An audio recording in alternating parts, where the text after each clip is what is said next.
الحمد لله وكفى وسلام على عباده الذين اصطفى أما بعد فأعوذ بالله من الشيطان الرجيم بسم الله الرحمن الرحيم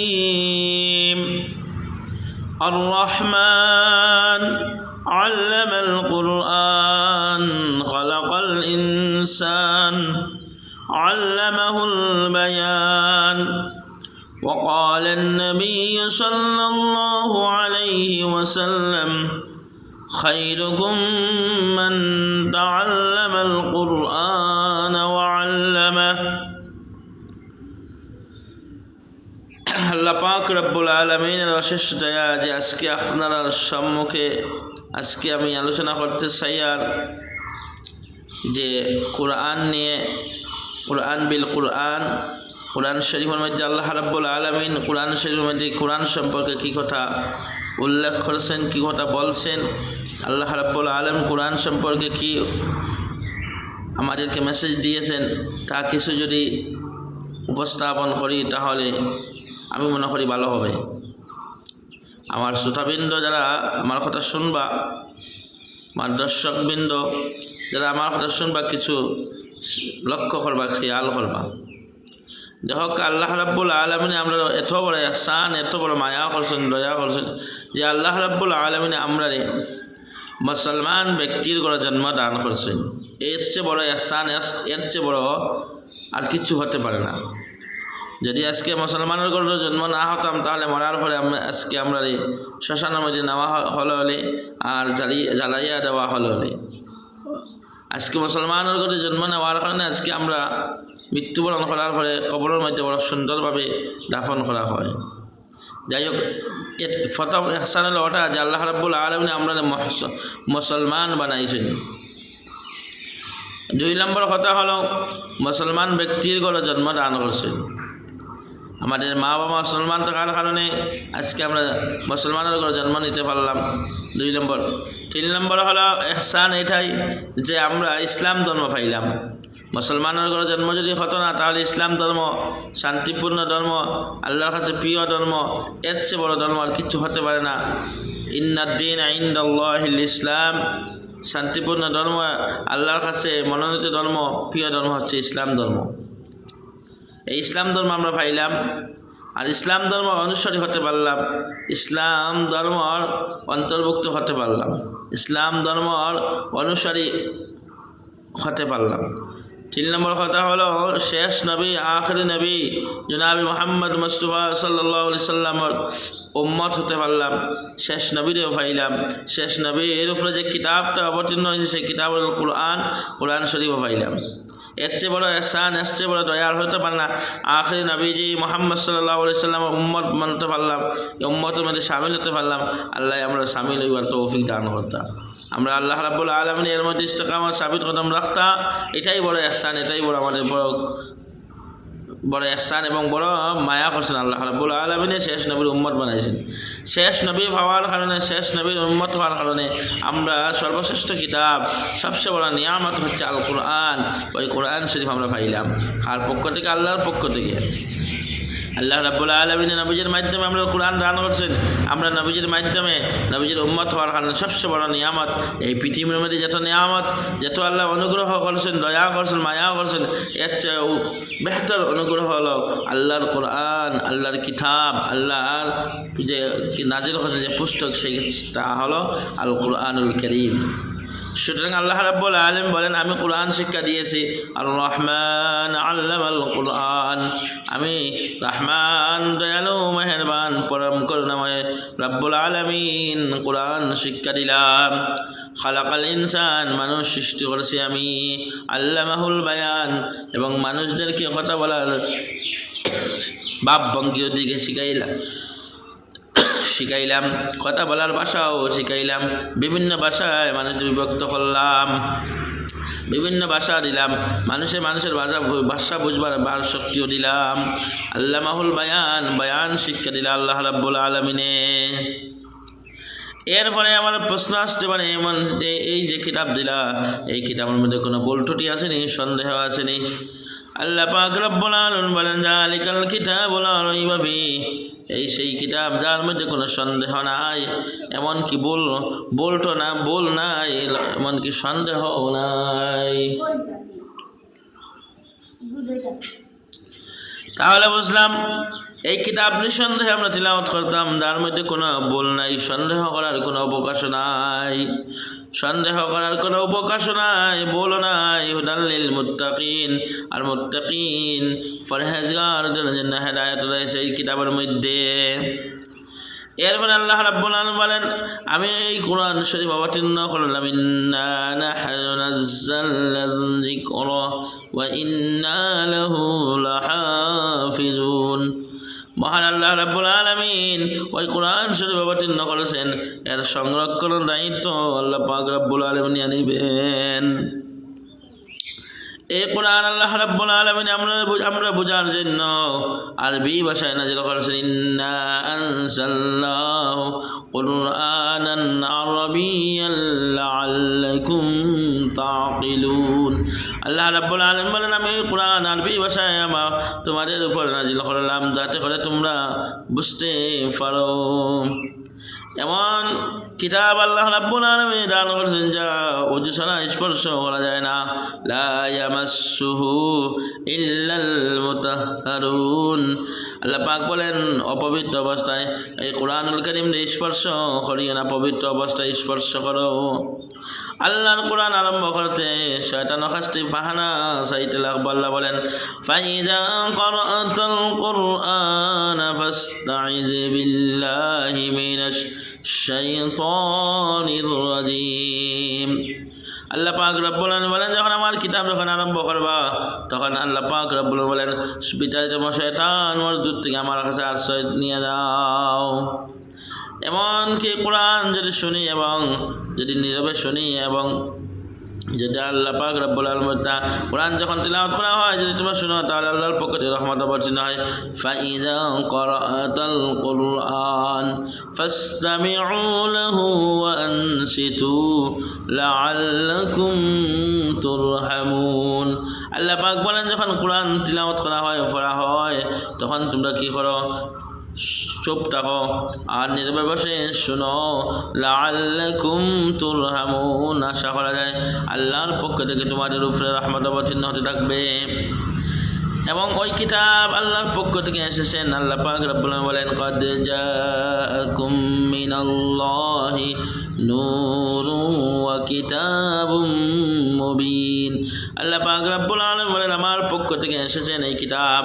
আমি আল্লাহ পাক রব্বুল আলামিন দিলাম একটি কিতাব, স্পষ্ট কিতাব দিলাম, আর নূর দিলাম, নূর হচ্ছেন মুহাম্মদ সাল্লাল্লাহু আলাইহি সাল্লাম। এই জন্যই কোরআন শরীফকে যদি অনুকরণ করি তাহলে ইহকালে পরকালে আমরা নাজাত মুক্তি পাবো।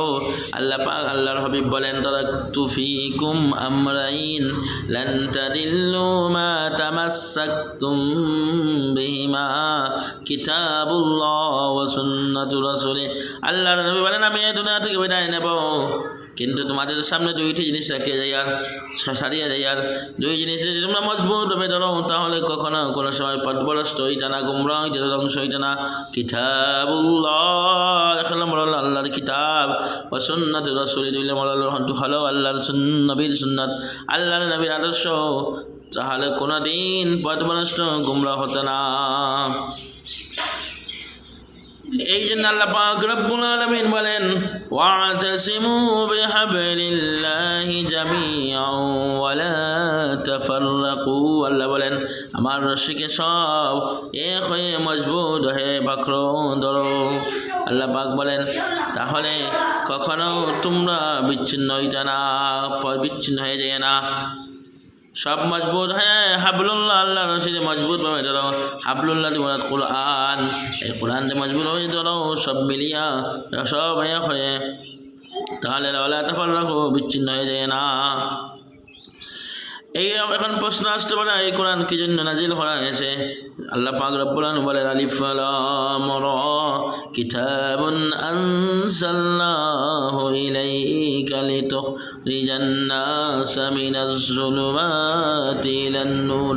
আল্লাহ পাক রব্বুল আলামিন বলেন এই কিতাব আমি আপনার প্রতি এই জন্য নাজিল করেছি যাতে করে অন্ধকার থেকে মানুষদেরকে আলোর দিকে নিয়ে আসার জন্য আমি নাজিল করলাম। এই জন্য আল্লাহ নবী সাল্লাল্লাহু আলাইহি সাল্লামকে সম্বোধন করে আল্লাহ পাক বলেন তাহা মা আনসালনা আলাইকাল কুরআনা লিতাশকা। হে আল্লাহর হাবিব, ও আল্লাহর হাবিব, আপনার জন্য এই জন্য আপনার উপরে এই জন্য কোরআন অবতীর্ণ করা হয় নাই যাতে করে আপনি কষ্ট পাবে। এই জন্য আপনার প্রতি কোরআন অবতীর্ণ করা হয়েছে যাতে করে সমাজদেরকে এই জাতিকে আপনি সুপ্রসান্বিত করতে পারেন কোরআনের মাধ্যমে, তারা বাক্যকে বদলাইতে পারেন। এই জন্য আমি কোরআন নাজিল করেছি। আল্লাহ পাক অন্যত্র বলেন আল্লাহর কোরআনের হক আদায় করে আমরা তিলাওয়াত করব। আল্লাযীনা আতাইনাহুমুল কিতাবা ইয়াতলুনাহু হাক্কা তিলাওয়াতিহি। আল্লাহ পাক বলেন যাদেরকে আমি আমার পুস্তক দিলাম, আমার কিতাব দিলাম, তাদেরকে তারা যেন এই কিতাবের হক আদায় করে তিলাওয়াত করে। আল্লাহ পাক বলেন ওয়াতিলিল কুরআন তারতিলা। আল্লাহর কোরআন তরতিলের সাথে তিলাওয়াত করো, ধীরে স্থিরে তিলাওয়াত করো, সুন্দরভাবে তিলাওয়াত করো, তরতিল সহকারে তিলাওয়াত করো। আল্লাহর কিতাব তিলাওয়াত করতে হবে, এরপরে বুঝতে হবে। আল্লাহ পাক বলেন আফালা ইয়াতাদাব্বারুনাল কুরআন আম আলা কুলুবিন আকফালুহা। আল্লাহ রাব্বুল আলামিন বলেন তোমরা কি কোরআন নিয়ে চিন্তা ভাবনা করো না? তোমাদের অন্তরগুলিকে তালা লাগিয়ে দিয়েছো নাকি? কেন তোমরা চিন্তা ভাবনা করো না, ফিকির করো না, গবেষণা করো না, রিসার্চ করো না? কেন আল্লাহর কোরআন নিয়ে তোমরা নীরবে বসে থাকো? আল্লাহর কোরআন বুঝতে হবে, চিন্তা ভাবনা করতে হবে, অন্তর নেই তালা লাগিয়ে দিতে হবে না। অন্যত্র আল্লাহ বলেন আফালা ইয়াতাদাব্বারুনাল কুরআন ওয়ালাউ কানা মিন ইনদি গায়রিল্লাহ লাওয়াজাদু ফীহি ইখতিলাফান কাসীরা। আল্লাহ পাক বলেন ওই কোরআন নিয়ে তোমরা চিন্তা ভাবনা করো, কেন তোমরা চিন্তা ভাবনা করো না?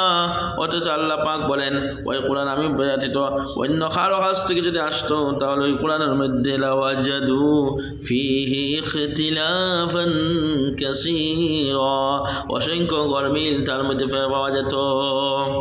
এই জন্য আল্লাহ পাক রব্বুল আলামিনের কাছ থেকে কোরআন এসেছে, নিঃসন্দেহে কোনো শখ নাই। এখন আল্লাহর কোরআন তিলাওয়াত করলাম সহি শুদ্ধভাবে, আল্লাহর কোরআন বুঝলাম, এখন আল্লাহর কোরআন মানা লাগবো, আমল করা লাগব। জীবনে সকল ক্ষেত্রে যদি আল্লাহর কোরআন যদি আমল করি তাহলে কি ফায়দা হবে? আল্লাহ পাক বলেন ওয়ামান তাবিআ হুদায়া ফালা খাউফুন আলাইহিম ওয়ালা হুম ইয়াহজানুন। আল্লাহ পাক বলেন ওই কিতাবের যদি ইত্তেবা অনুসরণ অনুকরণ যদি করো জীবনের সকল ক্ষেত্রে, আল্লাহ পাক রব্বুল আলামিন বলেন ফামান তাবিআ হুদায়া ফালা খাউফুন আলাইহিম ওয়ালা হুম ইয়াহজানুন। ইহ জগৎ এবং পরজগতে কোনো খৌফ নাই এবং কোনো চিন্তা নাই। এই দুনিয়ার মধ্যে কোনো খৌফ থাকবে না এবং কোনো চিন্তাও থাকবে না। কিসের খৌফ? যদি কোরআনের আইন যদি চালু হয়ে যায়, কোরআনের বিধান যদি চালু হয়ে যায়, তাহলে হত্যা চুরি ডাকাতি এর ভয় থাকতো না, চুরি ডাকাতি এবং সন্ত্রাসের ভয় থাকতো না। কিসার চিন্তা? খাওয়া পড়া চিকিৎসা বাসস্থানের কোনো চিন্তা থাকতো না, সব কোরআন দিয়া দিব। এই জন্য আল্লাহর কোরআন পড়িতাম, এরপরে আল্লাহর কোরআন বুঝতাম, এরপরে কোরআন আরাম। আল্লাহর কোরআন যা পড়লাম যা বুঝলাম তা আমল করে বাস্তবে এইটাম। আল্লাহর কোরআন যার প্রতি অবতীর্ণ করা হয়েছে তাকে আল্লাহ পাক রব্বুল আলামিন বললেন উতলু মা উহিয়া ইলাইকা মিনাল কিতাব। হে আল্লাহর হাবিব, আপনার প্রতি যা ওহী করা হয়েছে তা আপনি তিলাওয়াত করো। আল্লাহর নবী নিজের থেকে কোনো কথা বলেন নাই। আল্লাহ পাক রব্বুল আলামিন বলেন ওমা ইয়ানতিকু আনিল হাওয়া ইন হুয়া ইল্লা ওয়াহয়ুহা। আমার নবী যা বলতে বলেছেন তা হচ্ছে ওয়াহি, আমি যা বলতে বলেছি আল্লাহ নবী তাহা বলেন তা হচ্ছে ওয়াহি। এই জন্য আল্লাহ নবী নিজের থেকে কোনো কথা বলেন নাই, সুতরাং আল্লাহ নবীকে আল্লাহ রাব্বুল আলামিন বললেন তিলাওয়াত করো, তোমার উপরে যা ওহী দেওয়া হয়েছে অর্থাৎ কুরআন। আল্লাহর কুরআন পড়িলে সঙ্গে সঙ্গে 10টা নেকি পাওয়া যায়। আল্লাহর কুরআন যে তিলাওয়াত করি বেশি বেশি সব পাওয়া যায়। মান জাআ বিল হাসানাতি ফালাহু আশরু আমসালিহা। আল্লাহর কুরআন যখন তিলাওয়াত করবা একটা নেকির কাজ করবা সঙ্গে সঙ্গে 10টা নেকি দেওয়া হয়ে যায়। এই জন্য আলিফ লাম মিম এই এখানে 3টা হরফ আছে, সঙ্গে সঙ্গে 30টা নাকি দেওয়া হয়ে যায়। বিসমিল্লাহির রহমানির রহিমের মধ্যে 19টা অক্ষর আছে। একবার বিসমিল্লাহ যদি আপনি পড়ো তাহলে সঙ্গে সঙ্গে 190টা সওয়াব আপনার নামায় আমল নামার মধ্যে লেখা হয়ে যায়। সুতরাং আমরা আল্লাহর কোরআন তিলাওয়াত করতাম, আল্লাহর কোরআন অনুযায়ী আমরা জীবন পরিচালনা করতাম, আল্লাহর কোরআন সহি শুদ্ধভাবে তিলাওয়াত করতাম। এরপরে আল্লাহর কোরআন বুঝতে চেষ্টা করতাম, আল্লাহর কোরআন বুঝতাম, এরপরে আল্লাহর কোরআন অনুযায়ী জীবন পরিচালনা করতাম, ব্যক্তি পরিবার সমাজ। তাহলে সুন্দর সুখময় সুখে শান্তির জিন্দগি, সুখ শান্তির জিন্দগি আল্লাহ রাব্বুল আলামিন দান করবা। আজকের জন্য এখানে শেষ করলাম। আল্লাহ পাক রাব্বুল আলামিন তৌফিক দেন, তাহলে পরবর্তীতে এর পরের স্টপ থেকে ইনশাআল্লাহ বলার জন্য চেষ্টা করবো। আল্লাহ রাব্বুল আলামিন তৌফিক ইল্লা বিল্লাহ عليه توكلت هو رب العرش العظيم وما علينا إلا البلاغ।